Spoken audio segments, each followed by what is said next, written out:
Hormuz প্রণালীর পানির নিচে এখন এক নীরব যুদ্ধ চলছে।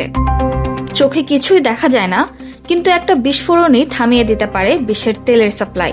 এই কারণেই এখন পানির নিচে নামছে রোবট যোদ্ধা। প্রশ্ন হচ্ছে, এরা কি সত্যি মাইন ঠেকাতে পারবে? মধ্যপ্রাচ্যের পরিস্থিতি যত গরম হচ্ছে, হরমুজ প্রণালী ততই গুরুত্বপূর্ণ হয়ে উঠছে। বিশ্বের প্রায় 20% তেল প্রতিদিন এই পথ দিয়েই যায়, আর এখানেই মাইন পেতে রাখার আশঙ্কা রয়েছে।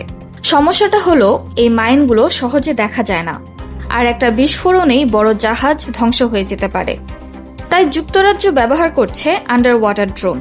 এগুলো পানির নিচে ঘুরে ঘুরে সোনার দিয়ে সন্দেহজনক কিছু খুঁজে বের করে ক্যামেরা দিয়ে দেখে আসলেই সেটা মাইন কিনা, আর দরকার হলে সেটাকে নিষ্ক্রিয়ও করে।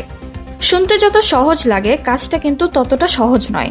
সমুদ্রের স্রোত, গভীরতা সবকিছু মিলিয়ে কাজটা বেশ কঠিন।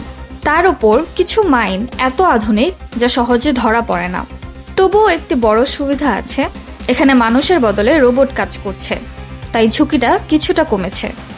সব মিলিয়ে এটা শুধু প্রযুক্তির ব্যবহার না, এটা এক ধরনের চাপ তৈরির খেলাও। একদিকে মাইন, অন্যদিকে ড্রোন। হরমুজের নিচে এই অদৃশ্য লড়াই হয়তো সামনে আরো বড় কিছুর ইঙ্গিত দিচ্ছে।